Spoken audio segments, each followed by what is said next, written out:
bigura inyamata usibye ibiryo uzanye ntibyanahozera ntabwo birahora cyane kubera cyashyushye ntari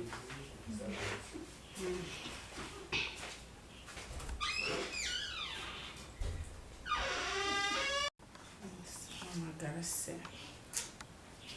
Hello? Oui.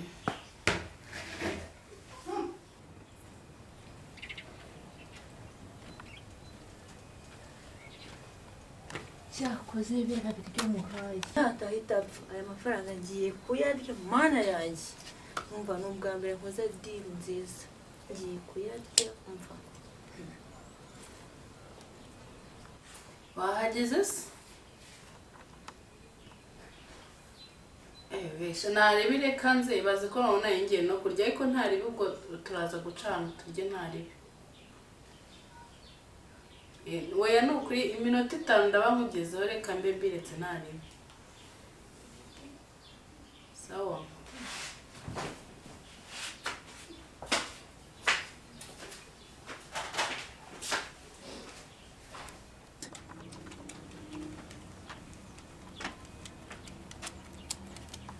Oradin, genda ukoreho biriya biryo byawe waruzanye dore bahise bampamagara ntaguriye biriya biryo byawe byakonje kuriya watinze kubima rwose uretse ko nubwo mpise ngenda n'ubundi ntabwo nari kubirya cyabasi yo wihangana ukarya nyine tu ukaryamo bikeya ubwo se mfitiye impuhwe nta biryo nshaka byakonje kandi nabiguteguriye mbikunze basi wumva genda ubyandurure cyangwa nawe ubirye aha basi se wakwihangana ukanyira impuhwe manuze umwanya natakaje aho utakaje se kandi wakoraga akazi kawe basi nyine nyumva basi njye kuri hasi ibiryo byawe yewe genda ubirye nawe ndabona ushonje ubundi wariye aha kagenda nyine kanigendere aha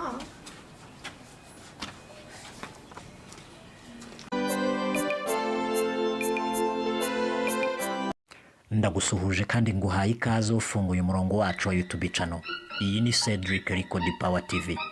Turi mu isi yihuta aho buri wese akenera kumenya amakuru agezweho buri munsi kandi yizewe, acukumburanye ubuhanga, azira impuha ndetse na byacitse. Turi YouTube channel yicara igacangura, tukaguha byiza kandi byinshi nk'amakuru acukumbuye mu byegeranyo. Turi intyoza mu kuguha ibiganiro byigisha byo n'ubuhanga bususurutsa abatari bakeya ku isi ya rurema.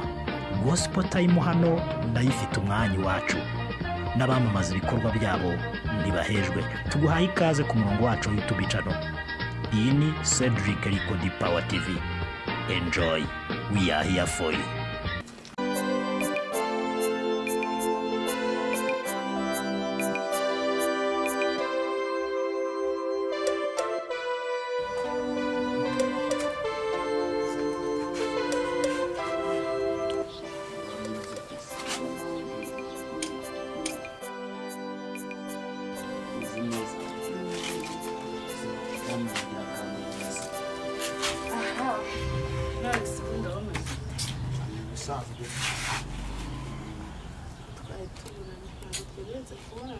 Wagiye wigira idolari nyine akashana ina nagukumbuye yoreye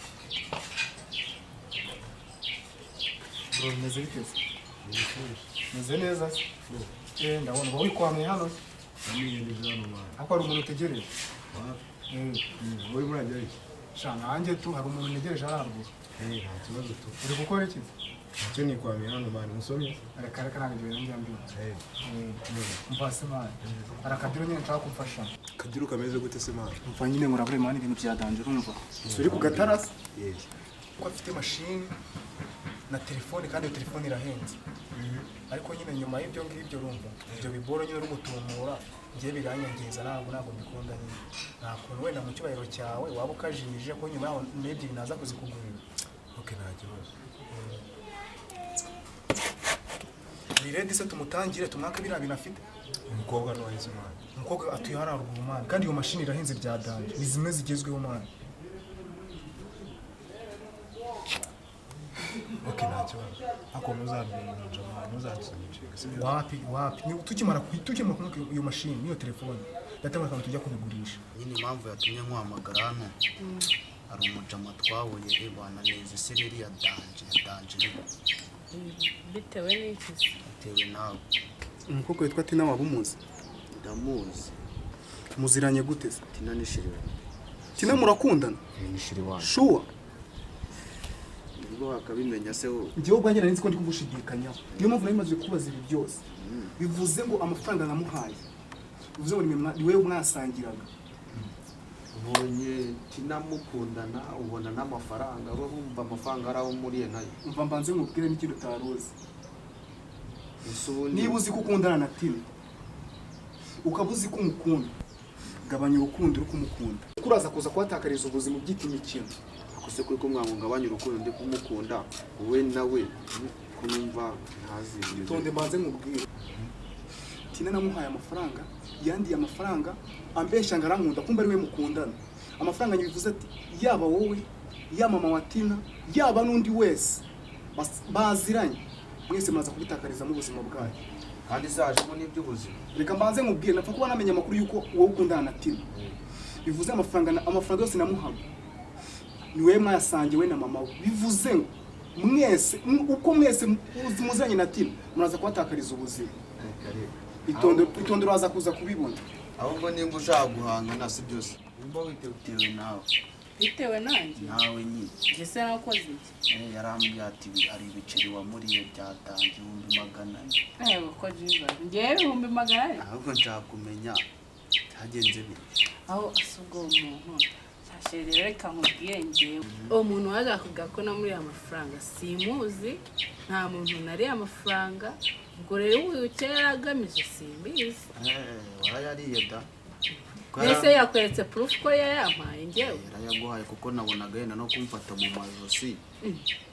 Nese aho gugowe waba niyo naba naranayarereka pfu tuvuge wenda ngo narayari wowe ubizamo.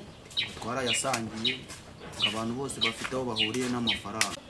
yambwiye tumu ijosi nanjye nasigaye. Nese sheri nawe wabyemeye koko?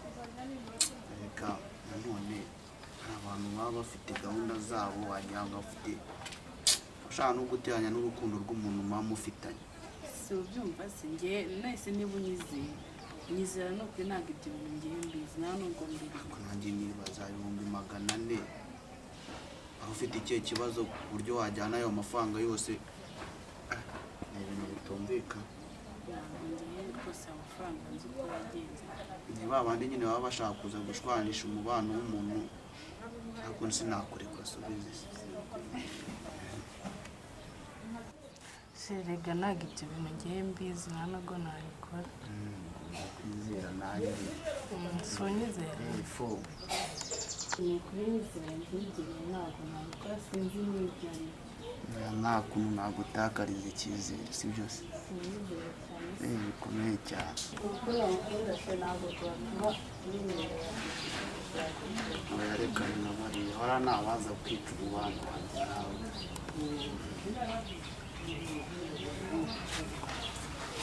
Urakoze kunyizera. nta ni ibisanzwe.